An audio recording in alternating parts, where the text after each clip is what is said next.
Hvala za vabilo tudi z moje strani, tako da sem z veseljem se odzval. Tako da danes vam bi jaz malo povedal, kaj se dogaja, kaj dela ANSYS na področju HPC-ov, grafičnih kartic, GPU solverjih se bomo veliko pogovarjali, pa tudi umetna inteligenca. Mislim, da so bile te teme danes že precej izpostavljene, tako da pri ANSYS-u ni nič kaj drugega. Zdaj, uvodno bom malo par besed o inženirskih simulacijah, ANSYS-u pa SimTechu, sem tukaj, da boste te korelacije poznali pa lažje razumeli. Zdaj, nekaj mojih predhodnikov je že imelo prezentacije oziroma v osnovi uporabljajo določene softverje za inženirske simulacije. To je zagotovo trend, ki ga vidimo. Še več, ta trend je zelo strmom porastu. Digitalizacija v splošnem, simulacije pa seveda zraven pašejo. Zdaj, simulacije se lahko uporabijo v različnih fazah razvoja, od nekih konceptnih do troubleshootinga. Zdaj, kaj je velika dodana vrednost v primerjavi, ena izmed velikih dodanih vrednosti v primerjavi z meritvami, je, da ti dajo ta inside view. Včasih je določene meritve zelo težko sprocesirati ali pa analizirati, simulacije ti dajo neke dodatne možnosti. Kakorkoli v nekih začetnih fazah snovanja nekih izdelkov je zaklenjenih velika večina stroškov. Se pravi, kaj se na začetku odločimo, bo vplivalo na življenjsko dobo, performance vse skupaj. Zdaj, simulacije še enkrat so virtualni prototipi, ki nam pomagajo to izboljšati, rešiti. Zdaj, jaz bom govoril o ANSYS-u. ANSYS, mi kar lahko samozavestno rečemo, da smo simulation leaderji. ANSYS ima več kot 50-letno zgodovino, 6000 plus zaposlenih, plus vsi inštituti pa univerze, ki sodelujejo. In v teh 50 letih se je zgradila ena taka velika zgodba, ki se še naprej razvija. Bi pa rekel, kaj je naša prednost napram konkurencije, da smo zgolj fokusirani, oziroma ANSYS je zgolj sfokusiran na simulacije. Se pravi, vse, kar paše zraven simulacij, od platform do sistemskih analiz, optimizacijskih orodjev, HPC-ov, vse te stvari ANSYS pokriva. Zdaj, to ni prišlo čez noč, 50 let je ta zgodovina in ANSYS je dejansko dokupoval, pokupoval, še zmeraj dokupuje, zraven pa sodeluje z različnimi partnerji. Ta del je mogoče bolj vezan na tale HPC danes. Se pravi, ANSYS se zelo dobro zaveda, da sam dober software brez dobrega hardvera je omejeno uporabljen, tako da ima te močne vezi tudi z temi partnerstvi. Zdaj, jaz sem zaposlen v SimTechu, da še to razjasnimo, se pravi, SimTech je pa, radi se pohvalimo z našim statusom, smo elite channel partner. Mi smo zastopniki za ANSYS, ker ANSYS pač v tem teritoriju nima svojih pisarn, se pravi, outsourca nas in to smo mi, tako da smo mi v bistvu ANSYS tukaj odgovorni za prodajo, tehnični support, treninge, consulting imamo tudi. Tako da mi se radi pohvalimo, da večinoma ali pa velika večina podjetij uporablja ANSYS, vsaj kakšno izmed orodij, niti niso tole vse gor. Danes Jure je kazal svoje rezultate iz Gorenja, Gorenje je naša stranka, tako da če ste bili pozorni, uporabljajo ANSYS Fluent, ki ga bomo v nadaljevanju še parkrat izpostavil. Zdaj, simulacije HPC, zakaj so pomembni? Zdaj, če imamo različne fizike, imajo tudi različne fizike neke svoje izzive. Zdaj, če se dotaknemo za začetek Fluenta, ki ga je tudi Jure predstavljal, zdaj, težave imamo ali pa težave nastanejo, kadar hočemo imeti nek velik model, ki postane računsko zelo potraten. Ne. Druga stvar je velik model, pa mislim, da je en izmed mojih predhodnikov tudi omenil neke težave z mreženjem. Ne. Je tudi mreža en tak sestaven del tega. Se pravi, z HPC, z nekimi visoko zmogljivimi računalniki si odklepamo te možnosti. Se pravi, ne rabimo se več ukvarjati z mrežo, lahko smo recimo bolj brez skrbni glede neke velikosti mreže, glede metod, ki jih bomo vzeli, ne, se pravi, imamo različne fizikalne modele, Jure je tudi turbulenco omenil, lahko tudi daljše časovne korake simuliramo. Zdaj, to je en aspekt, ki je recimo pri CFD-ju zelo pomemben, kar par predgovorcev je CFD omenjalo. Tale Knes je tudi strukturne analize, to je recimo tale mechanical. Te analize mogoče niso toliko potratne, kot so CFD analize, smo pa zdaj v tem svetu pač v nekem obdobju optimizacije, design pointi, lahko rečemo več različnih scenarijev, ki jih hočemo analizirati in se nam iz tega vidika računski časi oziroma časi analiz zelo podaljšajo.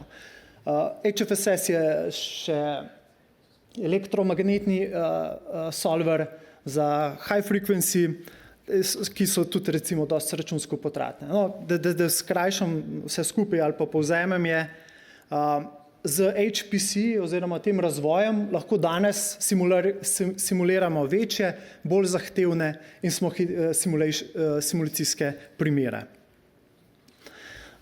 Kako ANSYS to tretira? Tretira načeloma, rečemo, da imamo tri fokuse, se pravi, prvi je stvar zgolj na strani softverja, se pravi, CFD, FEA solverji, ki jih imamo, se pravi, te domene se delijo, te particije je treba povezati, to je ta stvar softverja, ki mora ANSYS poskrbeti, in to handla po svoje.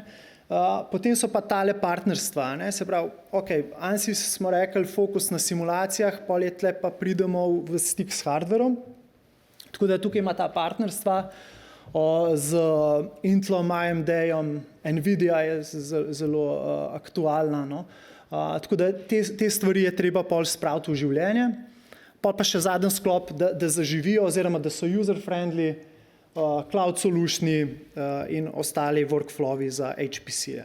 Zdaj, da ne bom se ponavljal, tako za občutek, smo kar veliki in se sodelujejo ti veliki kar med sabo. Tako da te stvari so zelo povezljive med sabo, tako da en brez drugega ne more. Če hočemo mi govoriti, da imamo nek best in class HPC performance, ne moramo sami tega doseči in zato so ta partnerstva. Zdaj, kako se to dosega oziroma to se je dosegalo že skozi zgodovino, je ena zgodba, pa mogoče ni toliko pomembna.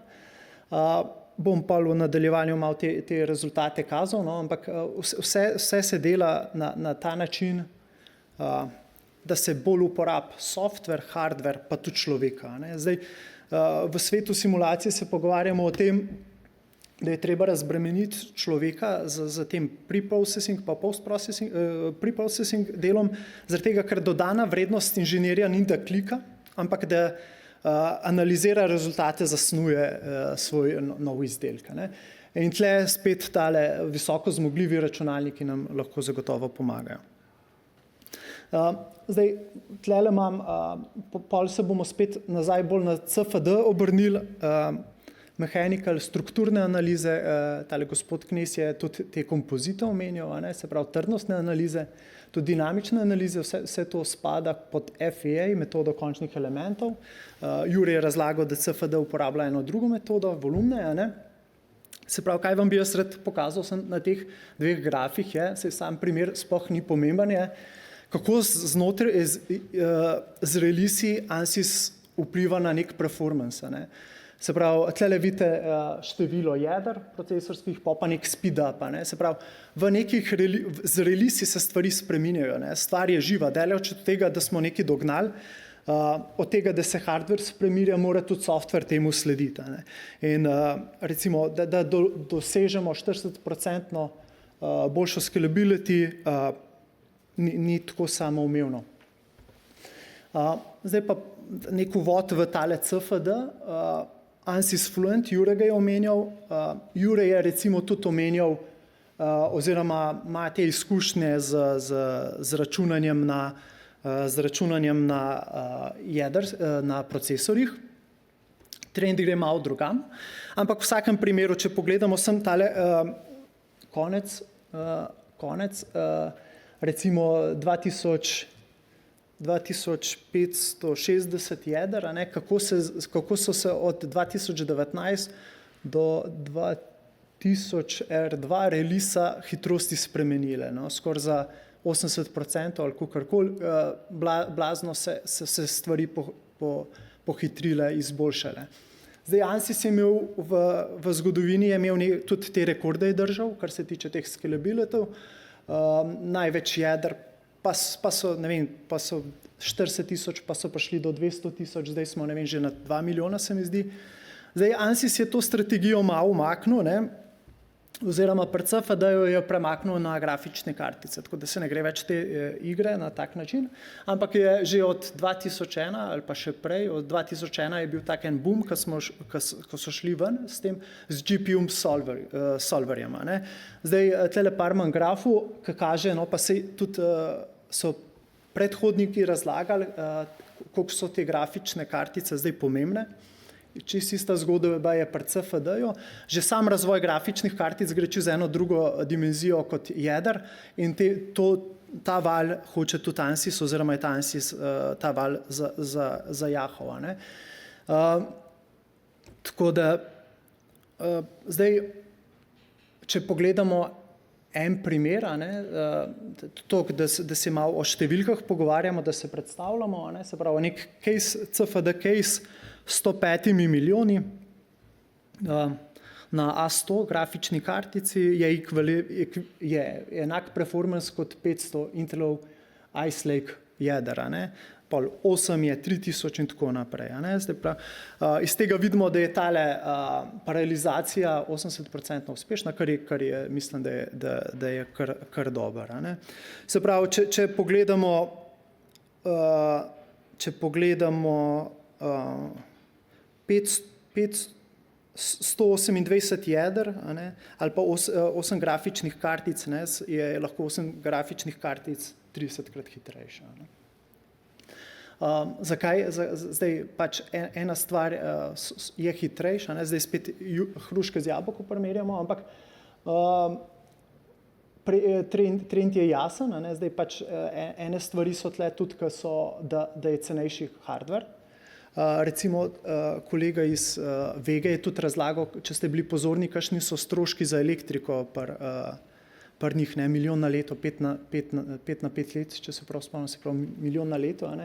Zdaj, če ima grafična kartica 4krat manj porab, se pri takih stvarih že krepko pozna. Tako da to je vse jasno. Zdaj, kaj bi sem izpostavil še, zdaj bom malo mogel pohiteti. GPU solver se je mogel z nule pisati in so ga mogli validirati. To bi meni bilo blazno zanimivo, koliko je to kompleksna zadeva, da ne moreš ti prenesti nekega znanja, se pravi tehnologije, softverja starega 30 let, pač na drugo arhitekturo. Tako da te stvari so se validirale, se še zmeraj razvijajo, ni še vse implementirano in razvoj gre pa itak naprej. Ampak zdaj lahko govorimo, da se pogovarjamo okrog 70-80% efektivni paralelizaciji. Ena stvar je GPU, pač znotraj GPU-ja imamo pa spet različne grafične, spet je performance drugačen, tako da iz tega vidika je tudi to pomembno. Pa da te zadnje minute še povem, kam gre mogoče naslednji trend, oziroma ta AI, kar se veliko pogovarjamo, veliko je bilo danes rečenega, kar se tiče AI-ja. ANSYS je tudi zelo aktiven od različnih add-onov za neke kalibracije numeričnih modelov, predikcij, koliko časa bo nek tvoj model rabo računskih zmogljivosti časa ali pa tako, do tega SimAI, ki je osnovna platforma, pa vam bom pa na hitrico pokazal, kaj se da. pa ANSYS GPT. No. Zdaj, ChatGPT smo dosti omenjali, ANSYS je šel v sodelovanju z njimi z malo drugačno zgodbo. ChatGPT je po svoje nevaren zaradi tega, ker nima nadzorovane baze. Ne. Se pravi, on brutalno išče vse posod, vsakega foruma ti lahko pobere, ANSYS tega ne želi in sam nadzoruje te inpute za tega našega virtualnega asistenta. Zdaj, kaj je ta glaven produkt, je SimAI, se pravi, uploadamo neke stare rezultate, da se pogovarjamo, da koliko so ti podatki vredni, ne, tudi stare simulacije so veliko vredne, streniramo nek AI model in imamo v parih sekundah rezultate. Zdaj, kaj bi tle sem izpostavil, da nismo nič omejeni na različne na kakšno fisko, celo tukaj daleč je šel ANSYS, da nismo niti omejeni na ANSYS. ANSYS se v splošnem ima to strategijo, mislim, da pravilno zapostavljeno, da se ne zapira, prej se odpira. Ne? Se pravi, simulation AI recimo se lahko uporablja tudi za ostale software rezultate. Zdaj pa kako nek tak workflow je. Ne? Se pravi, imamo neke simulacijske rezultate, Jure je rekel, ali pa recimo imamo pečico, ki se generacijsko ne spreminjajo tukaj. Pa rečemo, naredimo 50 simulacijskih caseov dosti hitro v obdobju nekih let. Se pravi, lahko mi streniramo naš AI model. To treniranje traja, rečemo, da 2 dni, vse je cloud-based, to moraš reči. Potem pa lahko s tem AI modelom v parih sekundah stvari preverjamo oziroma poračunamo. Zdaj, spet se bom vrnil, pa sem kar zadev tale CFD, ki velja za računsko zelo potratnega. Recimo, če si predstavljate neko tako aerodinamiko avtomobila, tle mislim, da morajo zaradi zakonodaje vse scenarije posimulirati, se pravi vse te neke male spremembe, se pravi damo spoiler gor, damo nosilc za prtljažnik, strešen in tako naprej. Se pravi, simulation AI-am recimo pridemo, se ne vem, kje so številke, no. Ampak v parih sekundah pridemo do rezultatov. Se pravi, to je izredno. Ista stvar je prej kolega Tomaž razlagal o elektromotorjih, koliko se neke različne aspekte balansira pri nekem razvoju, kaj je nek balans med različnimi stvarmi, spet čisto podobna stvar, če pogledamo z vidika elektromagnetike, se pravi, spet ANSYS ima tle svojo rešitev, pridemo iz enega simulacijskega časa 50 minut na 2 minute z AI-jem. Zdaj, tudi boste rekli, vse 50 minut, se to ni veliko. Problem je, če hočeš ti, ne vem, 100,000 scenarijev simulirati. Takrat se te razlike delajo in so te tehnologije, kot je AI ali pa HPC, se pravi visoko zmogljivi računalniki, ključni. Tako da, no, to je z moje strani.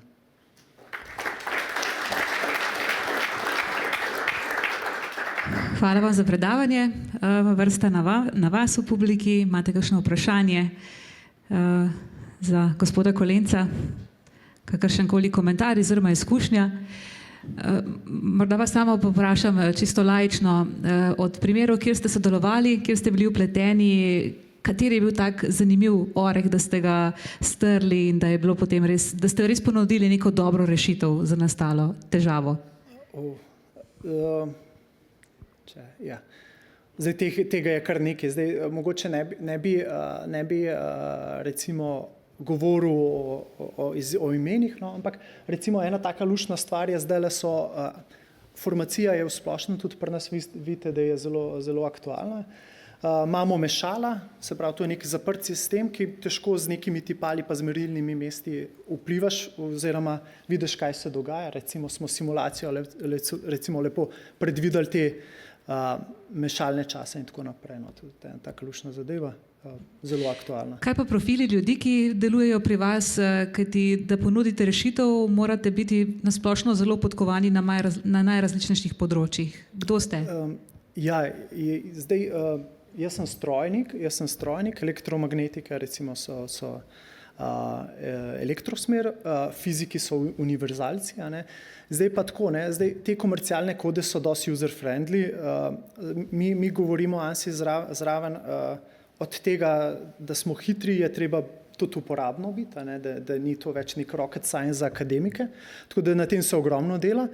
Tako da bi jaz rekel, da so nek tehnični profil, človeka lahko hitro poučiš. Zdaj, Jure je bil drugače tudi moj profesor na strojni fakulteti, on je mogoče še malo zelo strog do tega, ampak komercialna koda se hoče razbremeniti inženirja. Se pravi, prepuščamo ta softverski del enačbe, ki jih je Jure kazal na Fluent, s tem, da je ta program res široko uporabljen, lahko hitro rečemo, da jim zaupamo, tako da lahko se pol tudi nabor potencialnih kandidatov za uporabo razširi. Hvala lepa vam za pojasnila in za predavanje.